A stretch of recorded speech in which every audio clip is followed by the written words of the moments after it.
Well, hello! I thought I had filmed this video already, but apparently not because I can't find the footage.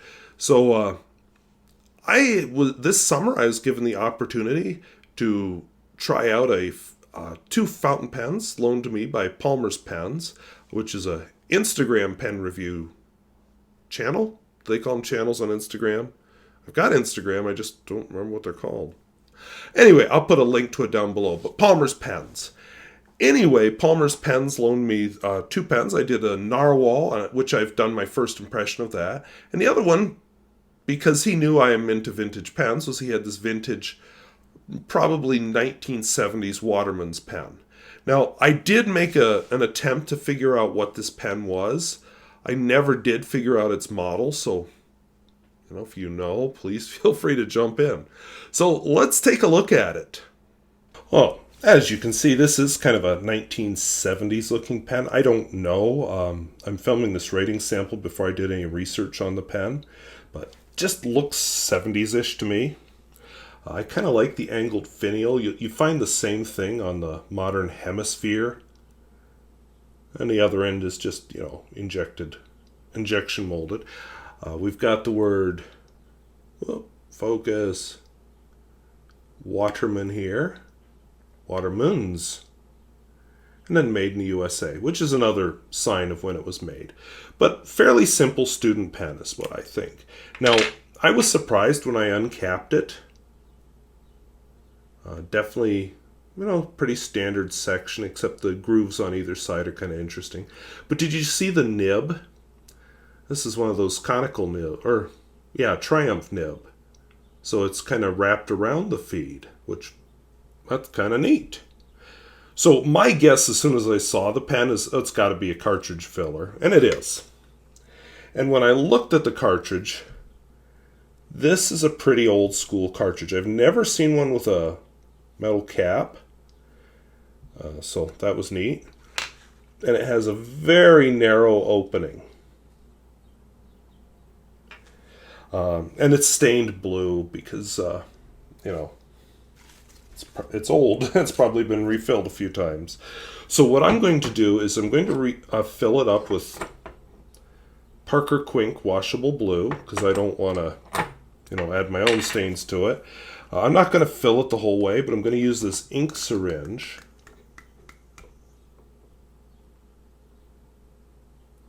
And I just drew in way more ink than I need. But, how else do you get ink into a converter? There.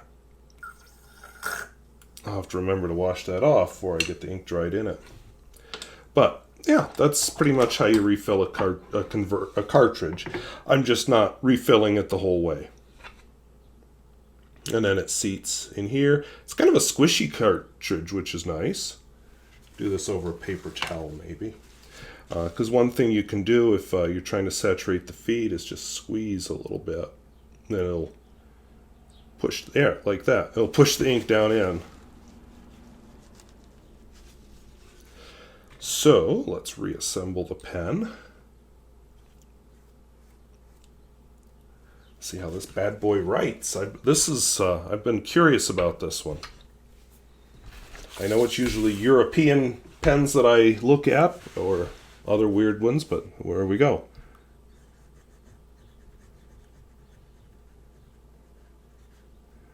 I promise I'll look up what the model actually is later, if I can find it. So for now, we'll just call it a Waterman's question mark. I'd say that's a fine nib, but it's not labeled, so I don't know that. Again, like a lot of my videos lately have been, Parker Quink, washable blue.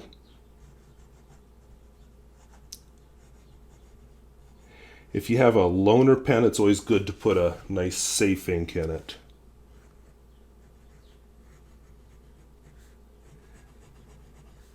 He'd actually sent along a sample of I forget what, but I was just like, I'm going to just go safe. So, not a lot of line variation, but if this pen is, as I suspect, a student pen, I wouldn't expect much. Wetness and flow.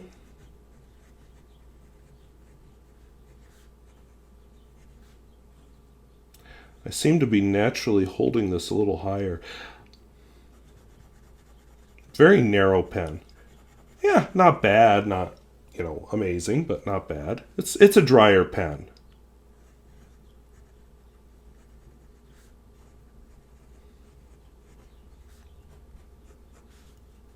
Yeah.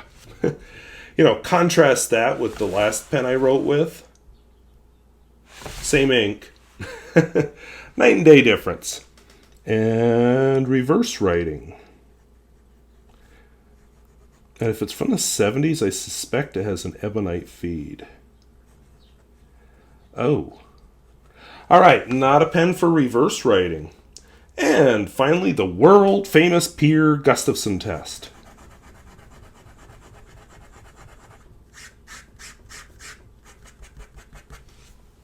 Yeah, I think that did pretty well. So, is this an exciting pen that you're just going to be, whoa? No. But this is the kind of pen you'd take to school if you're a student in the 1970s. Because I think it would work very well on kind of that awful paper they give you at school. So, that was the vintage Waterman's pen that he loaned me. I really enjoyed it. That pen kind of presses all my buttons. It was kind of interesting to see the squishy cartridges, which I didn't expect. It was a cartridge I refilled using a syringe, of course, because the modern Waterman's cartridges are a bit different. So I guess there used to be more proprietary cartridges. I don't know. But anyway, I enjoyed trying it. I won't say it was the most exciting writer, but I did like the pen. And it was just attractive in its own kind of way. So I'm really glad I got to try it. Now, normally I would do the pocket test, except, of course, not being my pen, I had to mail it back. And like I said, I thought I had filmed this part already, so maybe I did the pocket test in that part. But I honestly don't remember if it fit well into my pocket or not. But that said, I want to thank Palmer's Pens for loaning it to me, because I really enjoyed the opportunity to use it. So I hope that was interesting, and if anybody does know what that model is called, I would welcome a comment down below, and I will change the title on this video. So anyway, I want to thank you for watching. We'll talk to you later. Bye-bye.